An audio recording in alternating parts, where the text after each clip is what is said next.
తరచూ ఈ భూకంపాలనేది వస్తూ ఉంటాయి కదా సార్. అసలా ఎందుకు వస్తూ ఉంటాయి సార్? మీరు చాలా వరకు కూడా అధ్యయనం చేశారు కదా సార్. భూకంపం అనేది మన ఎర్త్ మన స్టేషనరీగాను లేకపోతే మామూలు నార్మల్ సాచురేటెడ్ కండిషన్లో ఎప్పుడూ ఉండదు.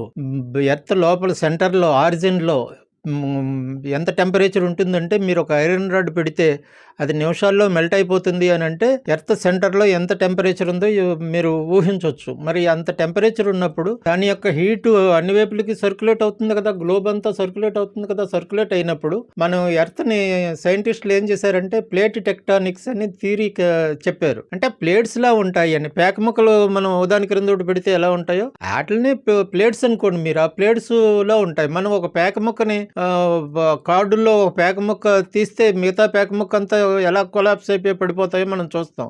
అలాగే మన ఎర్త్లో కూడా ఈ ప్లేట్స్ కూడా డిస్టర్బ్ అయ్యి ఉదాహరణకి ఒక ప్లేట్ జారింది అంటే మిగతా ప్లేట్లంతా కూడా ఇప్పుడు ఒక ఇటుక తీసామనుకో, ఇల్లు కట్టినప్పుడు మధ్యలో ఒక ఇటుక తీస్తే మిగతా ఇటుకలన్నీ పడిపోయే అవకాశం ఉంటుంది, ఆ గోడ అంతా పడిపోయే అవకాశం ఉంటుంది. అలాగే ఇక్కడ ఎర్త్లో కూడా అదే జరుగుతుంది. ఏంటంటే అది స్టేషనరీగాను ప్రశాంతంగా ఎర్త్ లేదు, చాలా ఓవర్ హీట్లో ఓవర్ టెంపరేచర్లో ఎన్నో డిగ్రీల సెంటిగ్రేడ్, థౌజండ్స్ ఆఫ్ డిగ్రీ సెంటిగ్రేడ్లో సెంటర్లో ఉంది. అక్కడి నుంచి అది సర్క్యులేట్ అవుతుంది. మరి ఆ వేడంతా కూడా మిగతా ప్లేట్స్కి అన్నిటికీ అందజేస్తుంటే మరి వాటిల్లో కూడా మార్పు వస్తుంది. మనం కైనెటిక్ ఎనర్జీ లేకపోతే థర్మల్ ఎనర్జీ ఇవన్నీ ఏ ఎనర్జీ ఇంకో దానికి అందినా కూడా వెంటనే మార్పులు వస్తాయి. విండ్ ఎనర్జీ అన్నీ ఎన్నో ఎనర్జీలు ఉన్నాయి మనకు తెలుసు. మరి మార్పులు వస్తున్నాయి. ఎలక్ట్రికల్ ఎనర్జీ, మ్యాగ్నెటిక్ ఎనర్జీ అన్నీ చెప్పుకుంటాం. అందులో ఇక్కడ హీట్ ఎనర్జీ పైకి ప్రొడ్యూస్ అవుతుంది. తర్వాత సార్ ఈ భూకంపాలు రాకుండా మనం ఏమన్నా చేయడానికైనా అవకాశం ఉంటుంది? ఇది రావడానికి ప్రధాన కారణం మనమే అంటారా? మెయిన్ ఏంటంటే ఈ భూకంపాలు రావడానికి కారణం మ్యానే. అంటే man in the sense man women అని కాదు, మ్యాన్ అంటే హ్యూమనే కారణం. ఎవరో కారణాలు అవుతారు వాళ్ళు కాక. ఎంచేత వాళ్ళు అయితే హ్యూమన్ కారణాలు ఏమిటి, ఏ రకంగా కారణం అని మీరు అడిగినప్పుడు నేను చెప్పేది ఏమిటంటే, మరి హ్యూమన్ ఏం చేస్తున్నాడు, ఎర్త్ని డిస్టర్బ్ చేస్తున్నాడు. అంటే ఫారెస్ట్లని నరికేస్తున్నాం, లేకపోతే ఎర్త్ని ఏదో రకంగా డిస్టర్బ్ చేస్తున్నాం, రివర్స్ని డైవర్ట్ చేస్తున్నాం, పెద్ద పెద్ద ప్రాజెక్టులు కడుతున్నాం, అక్కడ బ్లాస్ట్ చేస్తున్నాం ఎర్త్ని. అంటే ఎన్నో కిలోమీటర్ల లోపు బ్లాస్ట్ చేస్తున్నాం. తర్వాత ఈ చెట్లు నరికేయటం, తర్వాత వాటర్ని డిస్టర్బ్ చేస్తున్నాం.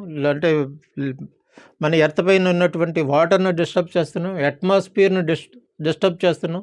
ఇలాగ అన్ని రకాలుగాను మనం మన ఎర్త్ని, నేచర్ని, మెయిన్గా చెప్పాల్సింది ఏంటంటే నేచర్ని. అంటే ఇవన్నీ వాటర్ అన్నా లేకపోతే ఎర్త్ అన్నా లేకపోతే ఇంక కిట్లకి కారణం మనం జనరల్గా నేచర్ అంటాం. ఆ నేచర్ని డిస్టర్బ్ చేసుకుంటున్నాడు మనిషి. ఏంటది, ప్రమాదాలు జరగకూడదు, అన్యాయం జరగకూడదు అంటే ఎలాగా? నీకు నువ్వు డిస్టర్బ్ చేసుకుంటున్నావుగా. మరి రియాక్షన్ ఉంటుంది, యాక్షన్కి రియాక్షన్ ఉంటుంది. అంచేత మనం ఎంతైతే నష్టాన్ని కలగజేసుకుంటున్నామంటే, ఇంగ్లీష్లో నేను ఏదో చెప్పినట్టు ఇందాక as you so you can reap అంటే మనం ఎన్ని విత్తనాలు చల్లితే అంత పంట పండుద్ది. అంటే ఏదైతే మనం చేయకూడని పనో అది చేసినప్పుడు దాని నష్టం సహజంగా చూపిస్తుంటుంది. టెక్నాలజీ కూడా బాగా పెరుగుతుంది, అది కూడా ఏమైనా కారణం ఉంటుంది? ఇప్పుడు ఇంకా టెక్నాలజీ వరకు వస్తే ఇంకా మామూలు టెక్నాలజీ కాదు. ఈ మధ్య చూస్తున్న టెక్నాలజీ చూస్తే ఆశ్చర్యపోయే టెక్నాలజీ చూస్తున్నాం. ఫేస్బుక్లోను, వాట్సాప్లోనూ అసలు ఇలాంటివి జరుగుతాయా? ఏం చేద్దంటే మనిషి ఇప్పుడు వరకు మనం ఏదో కార్లు, ఏదో ప్లేన్ ఎక్కి వెళ్ళాలట, ఎయిర్పోర్ట్కి వెళ్ళాలంట. ఇప్పుడు ఇంకా ఇవన్నీ ఏం అక్కర్లేదు. మీ ప్లేన్ మీ ఇంటికే వచ్చేస్తుంది. మీరు ఎక్కి కూర్చుని ఆన్ చేస్తే పైకి వెళ్ళిపోతుంది. ఇవన్నీ మనం చూస్తున్నాం, ఏం అబద్ధాలేం కాదు. కార్లు ఎగిరిపోతున్నాయి. కారుకి విమానంలాగా ఫెసిలిటీ ఇచ్చేస్తారు, కార్లే పైకి ఎగిరిపోతున్నాయి, ఎక్కడ కావాలంటే అక్కడికి తీసుకెళ్ళిపోతున్నాయి.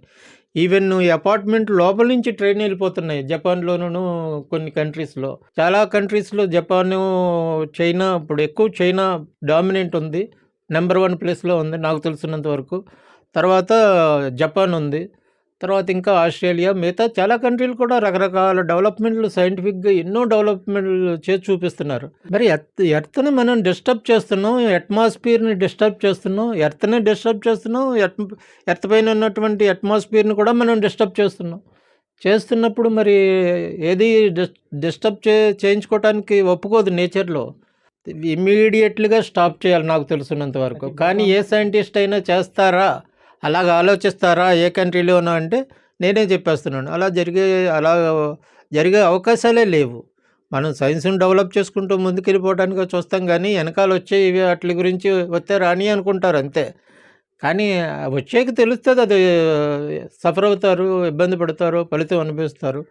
కానీ అలా చేయకుండా ఉండాలి అని నా కోరిక. నాకు తెలిసినంత వరకు భూకంపాలు ముందుగా ఫోర్‌కాస్ట్ చేసేటటువంటి పరిస్థితులు ఎక్కడా లేవు. ప్రపంచంలోనే లేవు. కొంత మనకంటే ఏదో అమెరికా ఇంకా బాగా డెవలప్ అయ్యుండొచ్చు. జపాన్ ఇంకా టెక్నాలజీలో చైనా అయ్యుండొచ్చు కాదని అంటలేదు గానీ, ముందుగా చెప్పేస్తున్నారనేది ఎక్కడా లేదు. ఈవెన్ సైక్లోన్సే మనం ఇంకా జనరల్‌గా చెబుతాం గానీ, 4 రోజుల్లో వస్తుంది, లేతే లో ప్రెషర్ ఉంది, తర్వాత డిప్రెషన్ అవుతుంది, డైరెక్షన్ ఇలా ఉంది, అలా ఉందని చెబుతున్నాం గానీ, అది కూడా 100% యాక్యురసీతో మనం ఏం చెప్పట్లేదు. మనం చెప్పిన ఎన్నో చోట్ల ఇంత రెయిన్ పడుతుందనంటే, అంత రెయిన్ పడిన కేసులు కూడా అంత లేవు నాకు తెలిసినంత వరకు.